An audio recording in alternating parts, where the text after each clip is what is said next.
Hi, welcome everyone to ACF Chef's Table webinar series. Thank you for joining our today's webinar on Swicy, spicy and sweet flavors. For those unfamiliar with the American Culinary Federation, ACF, we're the leading organization for culinary professionals, offering education, certification, competition, accreditation, and a community for chefs and food service leaders. If you're not yet a member, today's webinar is a great example of the kinds of resources we can offer. Today we'll be joining Swicology's Eric Anderson and Chef Tony Reed as they explore the science behind why our brains crave Swicy, examining the global inspirations and digging into the data that's really providing its staying power on menus. Feel free to use the Q&A for the asking any questions. And let's get started by sharing where you're from and the last Swicy thing you either ate or had on a menu. I am JJ Vitale, the Director of Communications at ACF, and I'm excited to be with you. All right, let's meet our presenters. We have Eric Anderson, Swicy's CMO. He is in charge of marketing, sales, and the culinary teams. We also have Chef Tony Reed, who has been the director of culinary at Spicology, the nation's fastest growing spice company for nearly a decade, leading new product creation, culinary education, content development. And yeah, I think we've got some really great things. Oh, another great little point about Chef Tony. He mentors the Ferris High School Pro Start culinary team, recently helping them earn second place at the state competition. That's awesome. At this time, I'm going to pass it over to Eric, so take it away. Thanks, JJ. It's exciting to be here. Thank you all for tuning in today. Give me just a minute as I wrestle with going in between interfaces here, because I'm going to run this off of Google Slides here. So far, so good.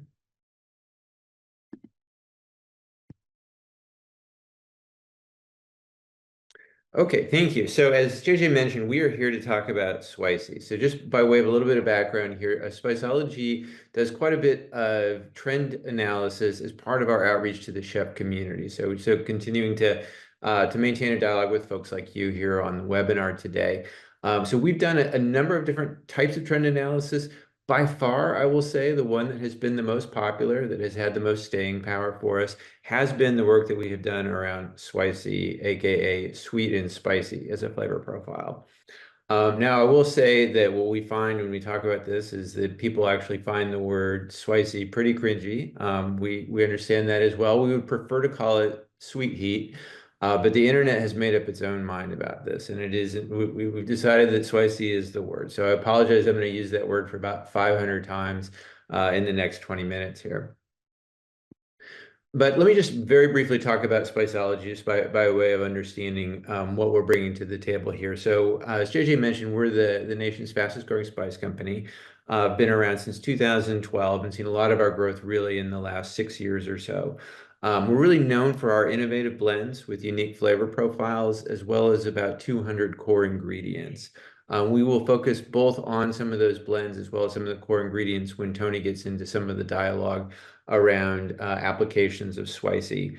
But suffice it to say, we're strong in the food service space. It's a growing presence for us. Our interest is in working directly with chefs as a company that is both chef founded and part of that ongoing dialogue with chefs is this idea of being part of the continuing education around various flavor profiles. So excited to talk to you about this today.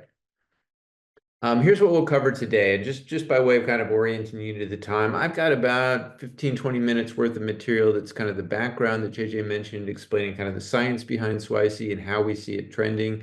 So I think I'm sort of the vegetables part of it. Tony's the dessert because he gets into it, and I think it's some exciting applications for chefs, some ideas for operators in terms of bringing Swicy onto your menu. So about the first half in terms of where did this trend come from, where's it going, how are we seeing it take off, and then turning it over to Tony to talk more specifically about how chefs are going about bringing Swicy onto their menus. And that should leave us plenty of time for Q&A. So as JJ mentioned, get your questions in. Tony is definitely the subject matter expert on the call, so he'll be fielding those questions, I imagine.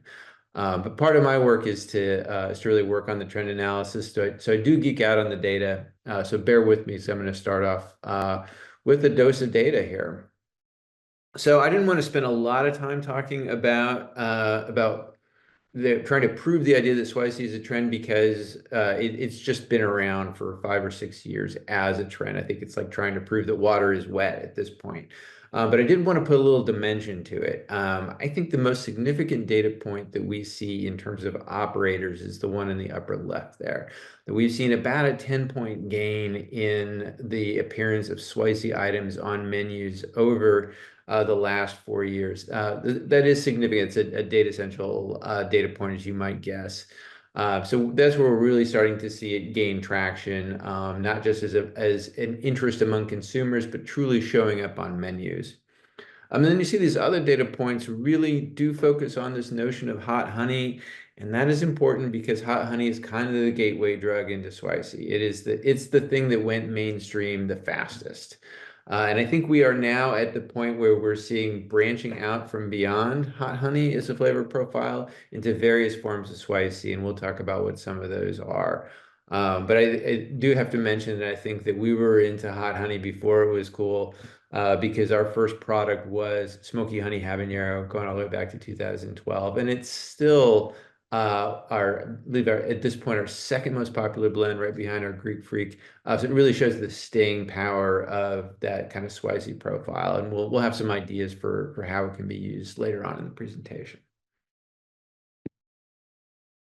So part of what we do in doing this trend analysis is to field an annual survey of consumers as well as a semi-annual survey of chefs. And when we survey our chefs, one of the questions that we're typically asking them is to say, look, here are all the flavor trends that we see being talked about, various entities out there that are publishing these throughout the year. How are these actually showing up for you? What use are you making of them? So in this instance, this is our 2025 survey. And so we asked about a number of trends that I'm sure stand out to you as familiar. They're much written about. And as you can see, the Swicy ranks near the top there, just behind bold flavors in terms of chefs taking it up on the menu. So that is a significant number. It's about a third higher than the second most popular trend that we've been tracking over the last few years, which is big and briny. So seeing those briny flavors show up in the form of pickling and other things like that. But Swicy definitely dominates here. So I think our chefs are definitely telling us that they're finding ways to put it onto the menu. So then I'm calling this our moderately hot take because I think it's somewhat stating the obvious. But we've seen this trend persist for so long that I think we've reached the point where we must ask the question, is this still a trend? Or has the American palate itself shifted in a way that means that Swicy flavors are here to stay? And I'm actually not going to try to opine on that myself, but I'm going to just kick it over to Chef Tony and ask Tony, what do you think about this? Do you think that this is something that's here to stay? Oh, absolutely. Just based on the profiles we see on menus already. And then, to point out hot honey as the gateway drug, you're starting to see that um, as a popular product. Everything from KFC to Pizza Hut, Papa Murphy's, everyone's applying hot honey on everything. And I don't think, you know, I don't think manufacturers invented Swicy products over the last year. It's something that's just been around for forever ago, and it's here to stay. That's right, and I think you'll see later in the presentations we'll talk about how it's become so mainstream, especially in fast casual, with showing up as permanent menu items there, and then kind of some of what's driving that too, in terms of a flavor profile that's been around for a while, but what caused it to break big when it did, and we'll talk about that in the slides ahead here. So first of all, just for fun, I want to talk a little bit about the science behind Swicy, because I think the science really does say something about what makes it so attractive and why it's had so much staying power.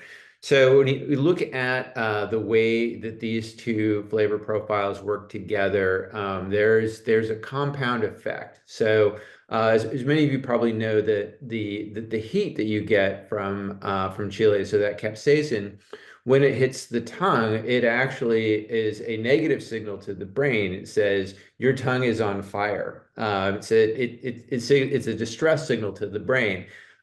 Very similar to the way that a runner's high works, where you're getting the distress from the pain of running, and then your brain's like, oh, I better send some endorphins to make the body feel better. So when you eat something very hot, the capsaicins trigger those endorphins. Your body responds with pain relieving chemicals, and so those endorphins are flooding your brain.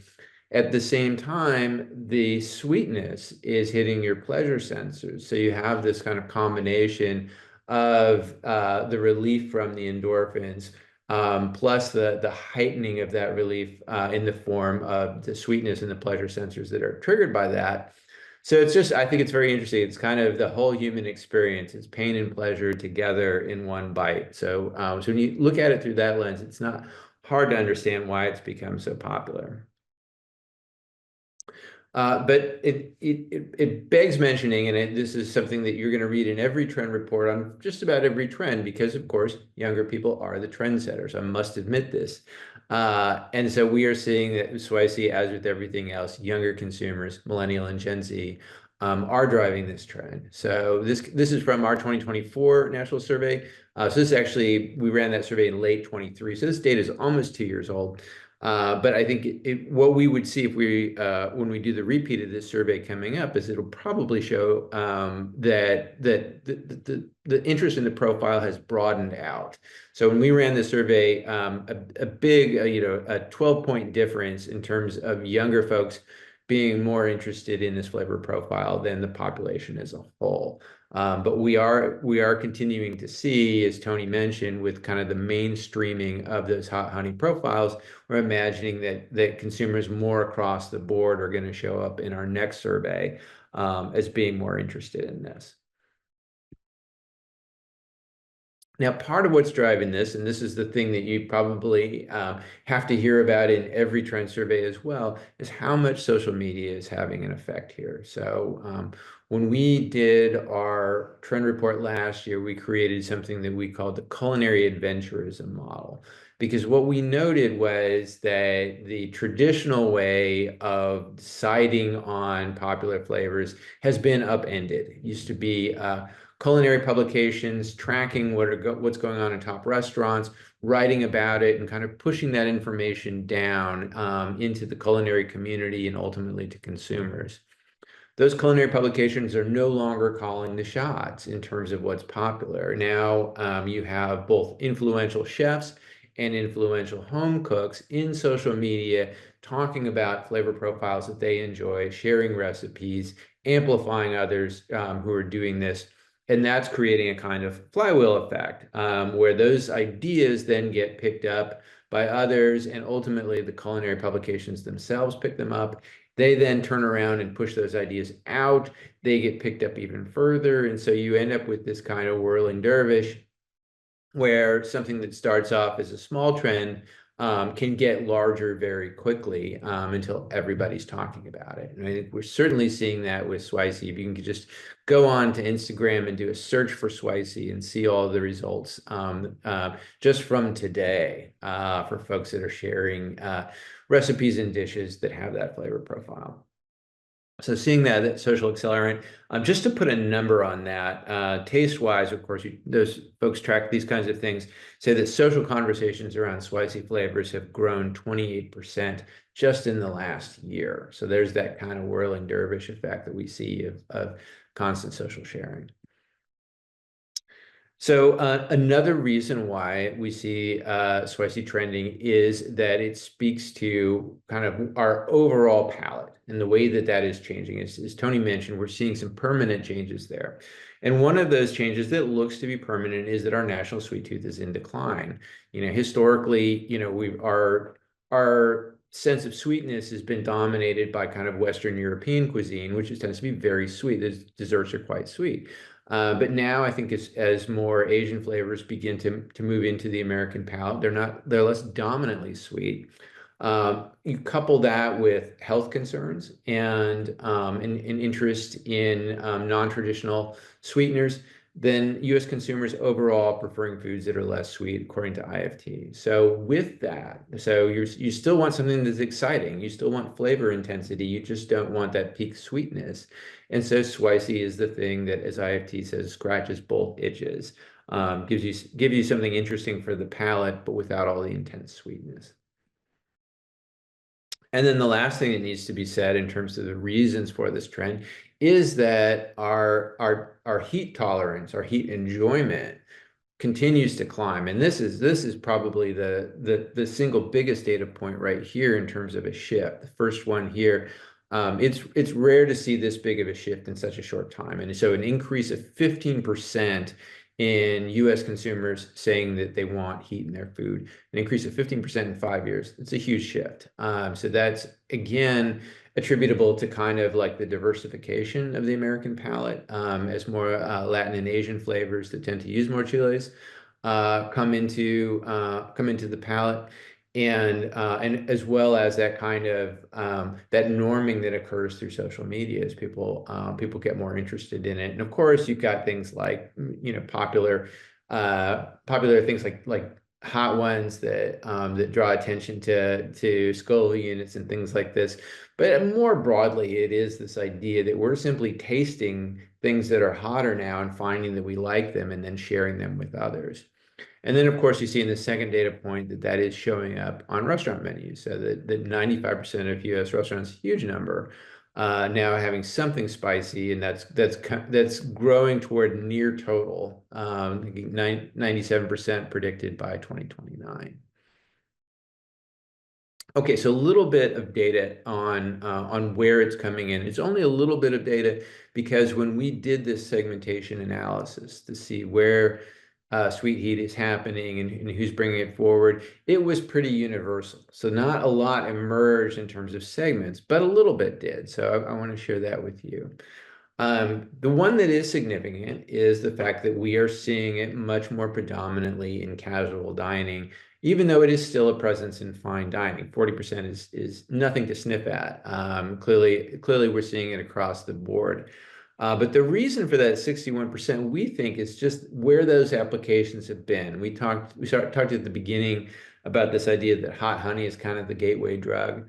And that is where we're seeing that kind of that fast casual pickup. Tony mentioned a couple of those, but where we're tending to see hot honey and more broadly these broad applications of Swicy showing up in places like fried chicken and pizza. And so clearly those are going to be places that are going to be more often in fast casual. So that's the reason for it, but it by no means is exclusive to what we're seeing in fine dining. And I think where you will especially see it show up in fine dining, Tony's going to talk a little bit about this as well, is in mixology. So mixology is certainly my most recent Swicy experiences have been in cocktails, because I think just about every cocktail bar you go to now is going to have a Swicy item on the menu.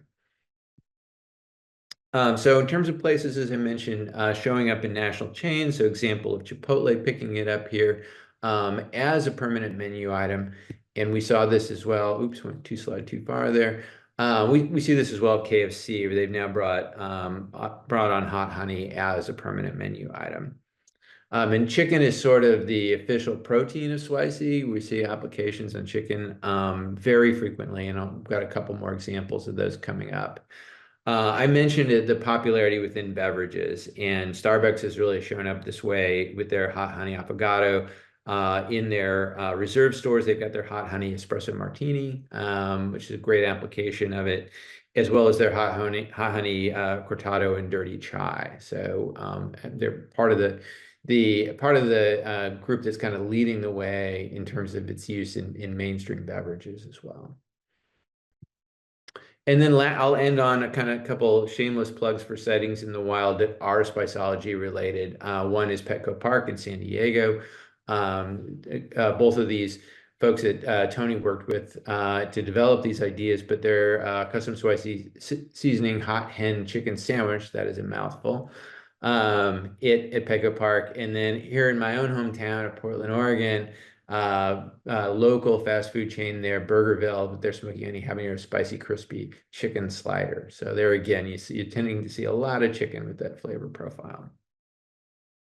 Okay, that's the trend data. So at this point, I'm going to turn it over to Tony, and he's got some interesting menu concepts to talk you through as well. And Tony, Thanks, I'll continue to drive here. You just let me know when I need to advance.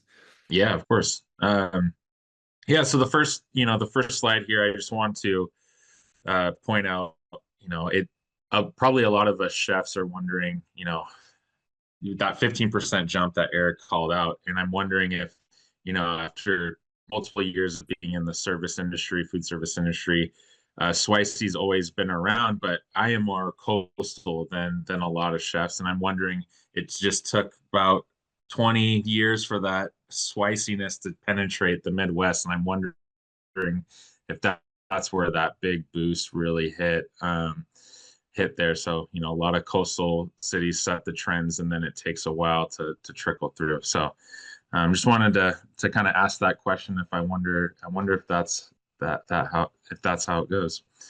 But yeah, next I just want to introduce just some concepts. A lot of what I do at Spiceology is menu consultation and working with chefs, whether it's fine dining or fast casual food, national chains, whatever it may be. We've had a ton of success consulting with chefs and restaurants on how to use our product. So here I just wanted to point out a couple different verticals within the menu that we could utilize different Swicy ideas. So familiar foods, premium drizzle. So going with a Detroit style pepperoni pizza using honey habanero, turning that into a hot honey. Bacon wrapped jalapenos that are candied with roasted red pepper jam. Moving more to the global side of things, Spiceology has a ton to offer.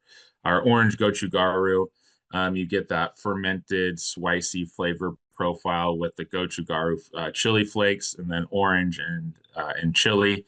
Using that on a pork belly for a bao. Tauntaun min ramen using Spiceology's Korean barbecue.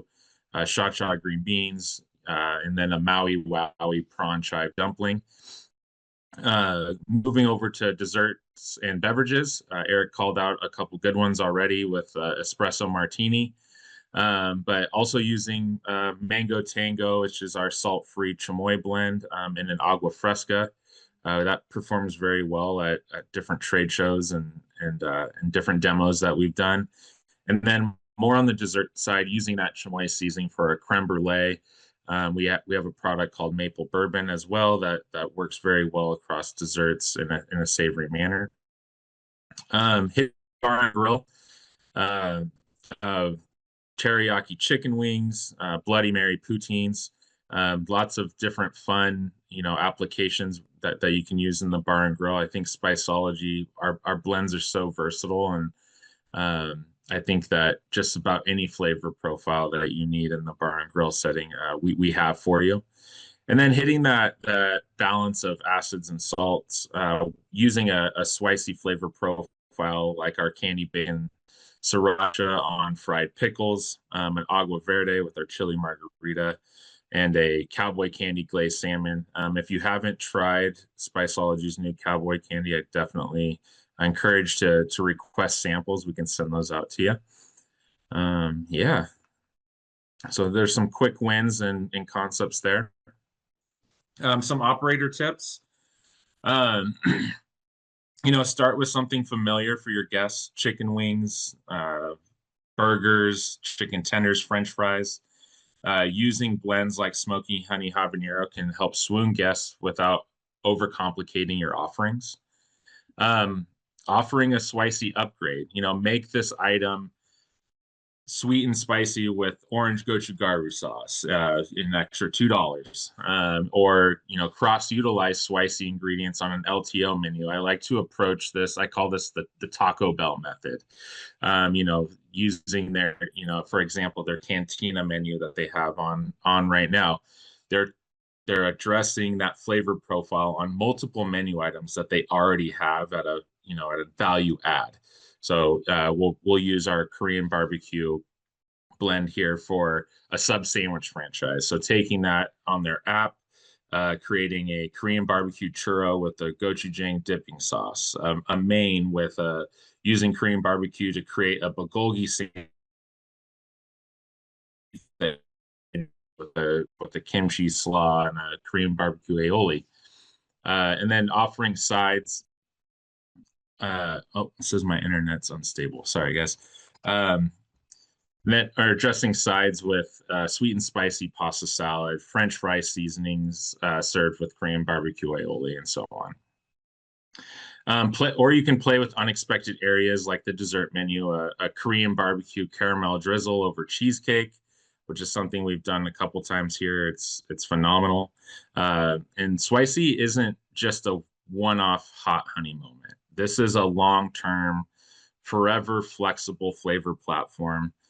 With Spiceology blends, I really think that you can scale and find opportunity to improve and innovate your menu.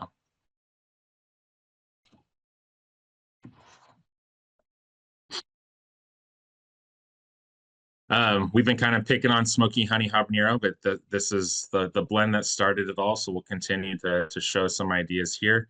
The sweet and smoky blend that plays very well with just about anything. It's funny, anytime someone recommends what blend should I use on X, the group chat at Spiceology generally starts with smoky honey habanero. So with just one SKU, your culinary team can create craveable menu items from every category, from apps all the way to desserts.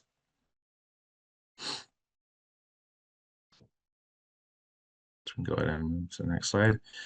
Here me and the marketing team, we had created a prep, fire, finish menu concept where we wrote several different menu items using only smoky honey habanero just to prove how versatile a Swicy component can be on the menu.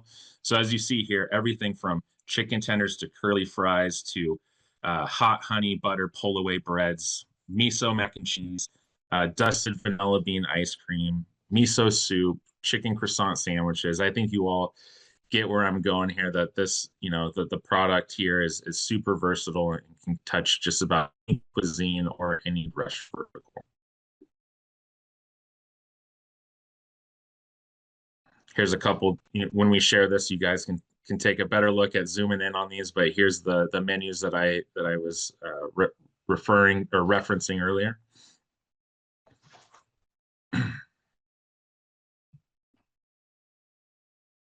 And Eric's, oh, there you go. Thank you. Sorry, I clicked into it there. That was, I did not realize those were clickable. Okay. It's all right. All right. Yeah. Okay. Here you go. Great. And then last, just a couple more ideas if you need something quicker. The Spiceology website, we have loads and loads of different concepts and recipes that are already, tried and true.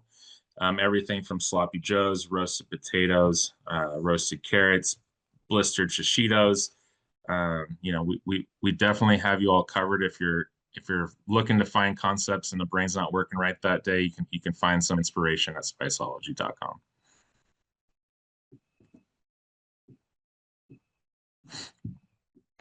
Just to further, elaborate on the offerings that we have, Swicy is obviously a category that's very popular with our Spiceology products. Adobo, buffalo wings. So if you're in that healthcare K through 12 segment, we've got salt-free blends that hit that sodium requirement.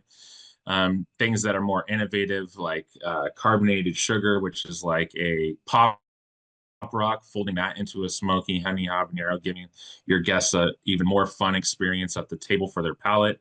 And then, like I mentioned earlier, crossing over into other cuisines like Asian cuisine, Latin cuisine. We have the flavors for those cuisines. Great, and that is the end of our slides there. Thank you for letting us get through all those with you. And yeah, I think I'm going to turn it back over to JJ here, but I think we're ready for some Q&A. All right, guys, did we get any questions in that Q&A? Let's see. All right, I've got a couple.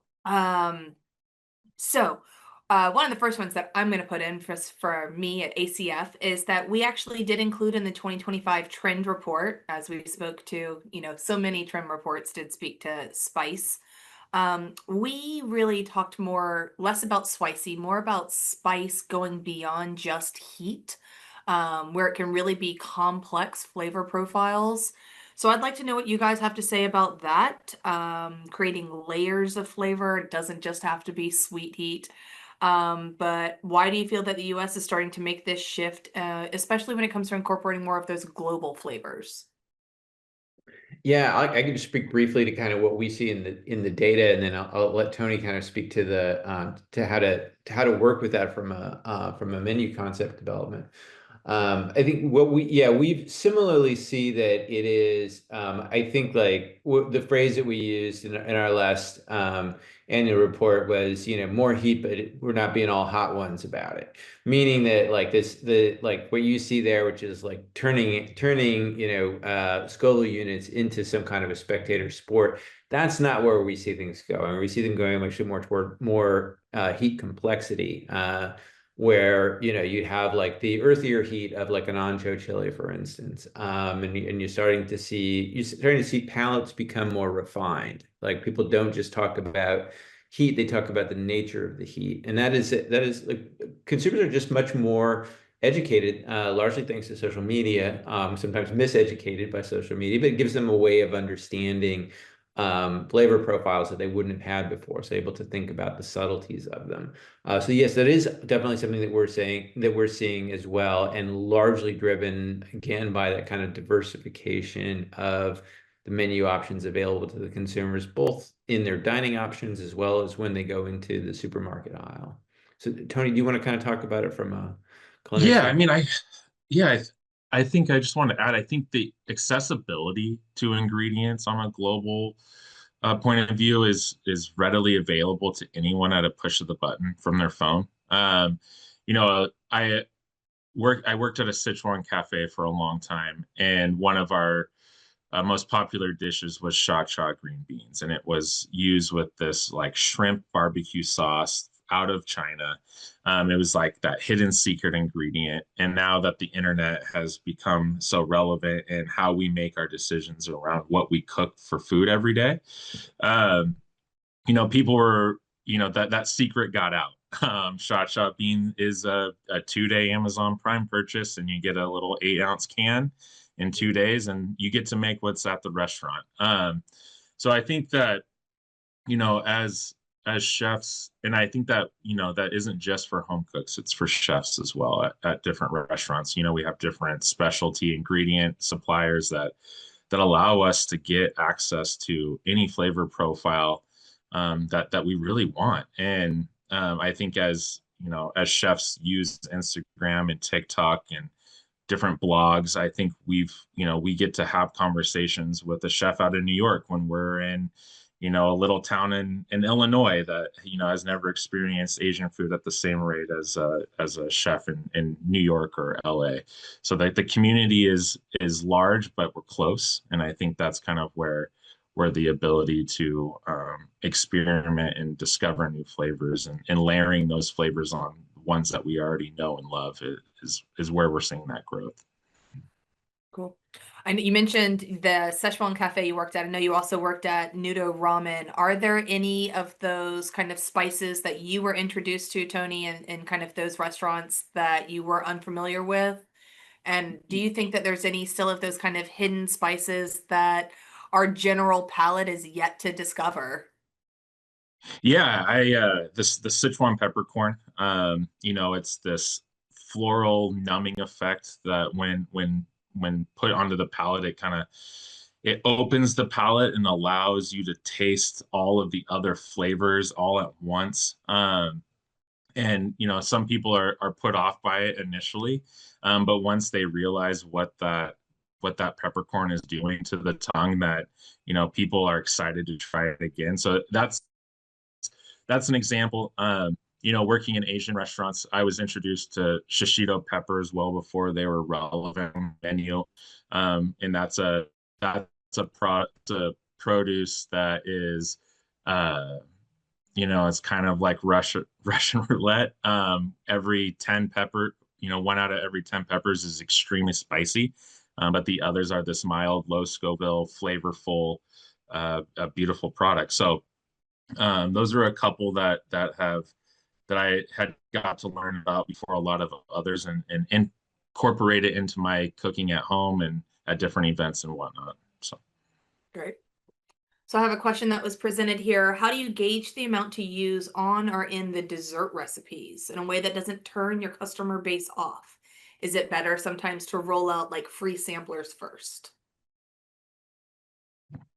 Man, I think I would look at the data and I would understand who your customer is. If you're a restaurant that's pushing to the younger generations, the younger millennials, Gen Z, I would lean towards having a little bit more spice on the plate than I would versus a restaurant that where you're seeing that older millennial, Gen X, and older generations, coming in more frequently. So I think it really depends on your region and the type of restaurant customer or guest that is coming to your dining room. So I think it's a variety, but one of the things that I always do is start small and gradually work your way up, and go from there. All right. So I would like to know from you, I guess one of the questions we have is first time you worked with sweet and spicy. And how did you really know that there was potential there? Had it already been hitting the market or? I think where I realized what sweet and the term Swicy really was when I met the founder of Spiceology.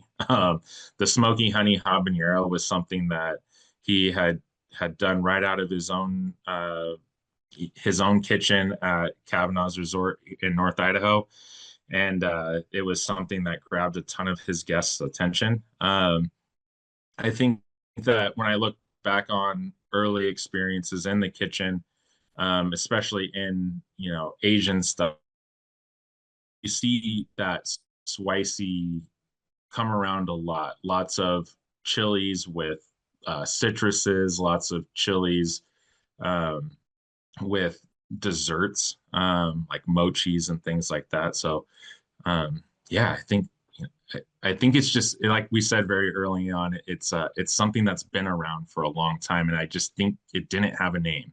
Yeah. Right. All right. So I have two questions here that are specifically about Spiceology. One is since beginning your role at Spiceology, has your opinion or perception of spices changed at all?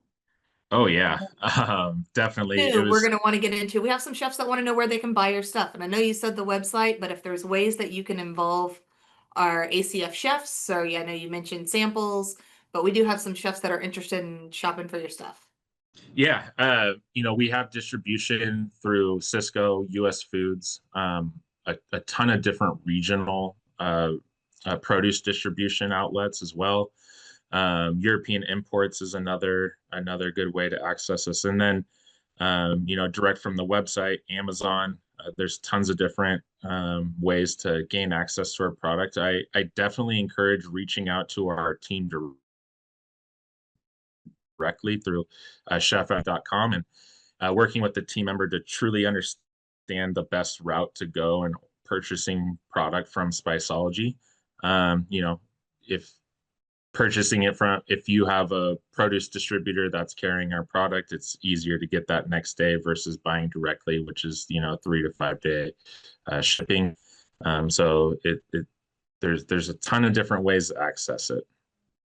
Yeah, and just But to answer the question around go ahead. I was Derek, to say sorry. specific to the sample question, yeah, that email that Tony mentioned, chef@spiceology.com, we will definitely get you samples.